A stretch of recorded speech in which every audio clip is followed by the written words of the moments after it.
Galiota abad ke-14, seorang pemuda sedang membaca sebuah syair indah di tengah pasar Tiki-Taka desa Blaugrana di pusat kota Barsa. Seniman itu bernama John Ruiz atau biasa dipanggil si John. Dengan wajah tampan dan keahliannya dalam merangkai kata-kata, si John adalah sosok seniman paling digilai oleh para wanita. Untuk mencari uang, si John sering melakukan pertunjukan membacakan syair-syair cinta di tengah kerumunan para wanita bangsawan. Visto a monjes en sus predicaciones despreciar el dinero y del siervo señor. Toda cosa. Yo he visto. Saat si John sedang tebar pesona di tengah kerumunan para wanita, seorang pencuri tengah beraksi mengambil uang dari tas milik wanita bangsawan bernama Nyonya Veronica. Kejadian itu dilihat oleh si John. Namun seniman jalanan itu sengaja tak memberitahu pemiliknya agar dia bisa mendekati Nyonya Veronica. Pero tarde o temprano daré con él, os lo prometo. Pudieres. Explicaos. Namun sebelum dia berhasil menggodanya, sekelompok prajurit dari inkuisi gereja sedang memburunya. Ternyata si John sudah lama jadi buronan pihak gereja karena sudah banyak meniduri wanita yang jadi fans beratnya. Namun untuk kesekian kalinya, si John berhasil kabur dari kejaran pihak gereja. Karena tak mau ditangkap pihak gereja, si John berusaha menyuap seorang pastor agar bisa bersembunyi di dalam biara. Namun sialnya, pastor itu sudah bekerja sama dengan prajurit inkuisi. Si John akhirnya berhasil dijebloskan ke penjara. Con vos sería distinto. Suatu hari, si John dikunjungi oleh Monsignor bernama Bapak Delgado yang membawa surat dari Uskup Agung. Dalam suratnya, Uskup Agung mengajak si John untuk bekerja sama membuat seni pertunjukan yang disponsori oleh pihak gereja. Namun si John langsung menolaknya. Setelah pihak gereja meminta si John memasukkan ajaran agama dalam setiap pertunjukannya, bagi si John, urusan agama tidak bisa dicampur adukan dengan syair cinta yang ditulisnya. Entendimiento que el hombre cuando sabéis a recibiros, pero señor, con mayor holgura. Namun untuk kesekian kalinya, si John berhasil kabur dari penjara. Di luar penjara, si John sudah ditunggu oleh pemuda yang mencuri uang Nyonya Veronica. Ternyata si John dan pencuri itu sudah bekerja sama. Pencuri itu bernama Diego Ramos. Si John datang untuk meminta bagian. Belum puas mencuri uangnya, si John meminta bantuan Diego Ramos untuk mencari info tempat tinggal rumah Nyonya Veronica. Namun sebelum dia mendatangi rumah istri bangsawan tersebut, terlebih dahulu si John akan mendatangi Nyonya Paulina, istri saudagar kaya yang jadi selingkuhannya. No estás aquí. Te has escapado. No.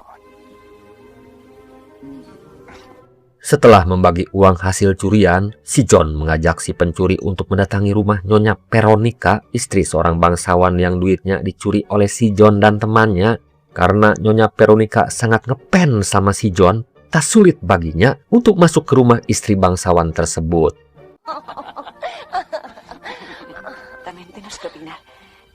Si estuviera mi marido. Sambil berbisik, si John pun menyuruh Diego Ramos untuk menggoda pembantu Nyonya Veronica bernama Paulina dan membawanya ke taman yang lokasinya tepat berada di depan kamar Nyonya Veronica. Sementara di luar jendela, Sergio Ramos sengaja bercumbu mesra dengan Paulina agar bisa menggoda nafsu Nyonya Veronica. Istri bangsawan itu akhirnya tak mampu lagi membendung hasrat di hatinya. Dia pun hanya bisa pasrah saat si John mengajaknya tutumpakan di kamar suaminya. No podemos consentir que cambien las estructuras. En la posición correcta. No. Namun, di balik keganasan si John di atas ranjang, pemuda pengangguran itu ternyata punya rencana lain. Dia tahu kalau Nyonya Veronica masih kerabat dekat dengan Uskup Agung Gereja. Lewat bantuan istri bangsawan tersebut, si John berharap nama baiknya bisa dipulihkan. Ciertamente no sé qué opinar.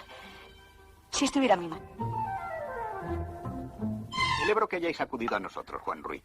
Un hombre polémico. Dan benar saja, setelah si John berhasil menikmati tubuhnya, Nyonya Veronica bersedia membantu pemuda koplak tersebut. Untuk sementara waktu, si John dititipkan di rumah seorang pastor bernama Bapak Martinez.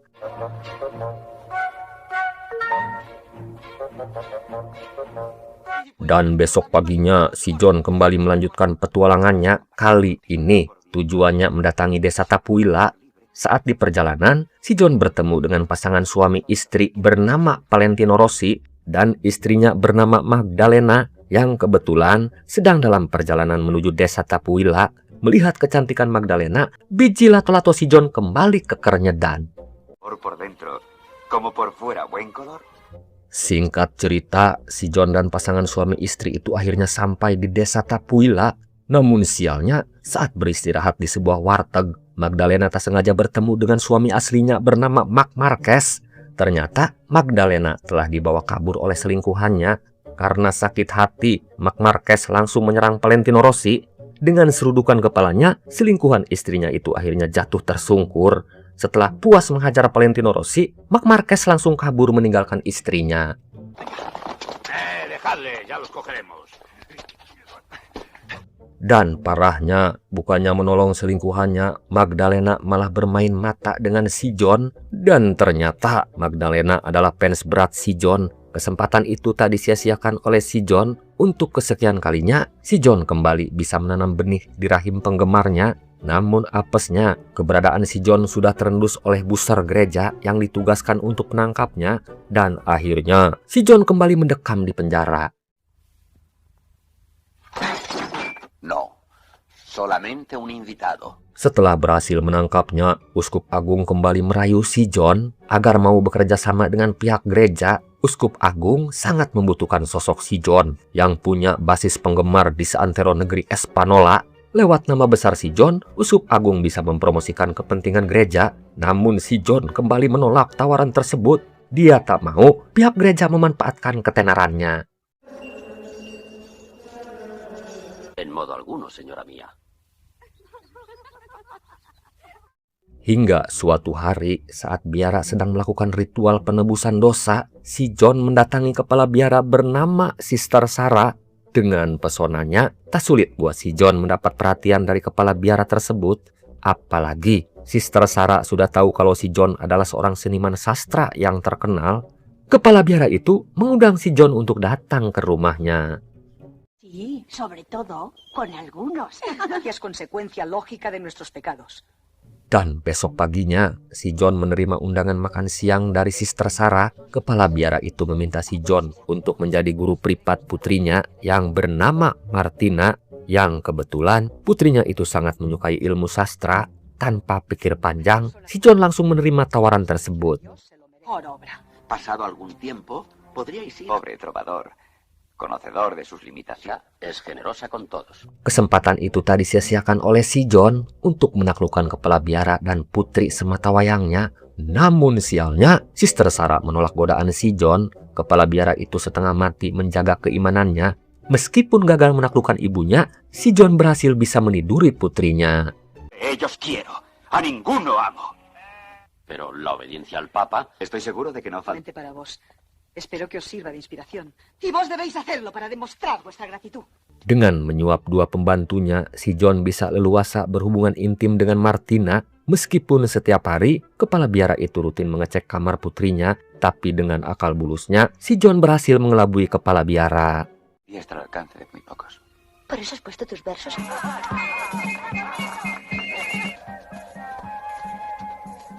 Meskipun sudah berhasil menaklukkan putri kepala biara, si John ternyata belum puas dengan petualangan cintanya. Saat keluar dari biara, si John kembali berhasil menaklukkan seorang istri bangsawan bernama Nyonya Esmeralda.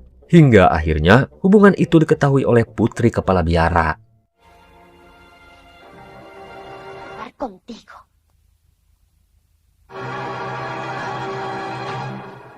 Karena merasa sakit hati telah dipermainkan oleh bebenguk si John, Martina memutuskan untuk mengadukan perbuatan si John kepada ibunya. Mendengar pengakuan putrinya, kepala biara terlihat murka. Dia pun berniat untuk melaporkan kejadian itu kepada pihak gereja. Tak butuh waktu lama, si John kembali ditangkap dan dijebloskan ke penjara. Mira. Hola, limosnera. Namun sekali lagi, si John berhasil bebas dari penjara setelah dikirim uang oleh Nyonya Esmeralda untuk menyuap sipir penjara. Nyonya Esmeralda nekat membantu si John karena seniman itu berjanji akan menikahi dan membawanya kabur dari Italia. Cerita pun akhirnya selesai. Destino tiene por baliza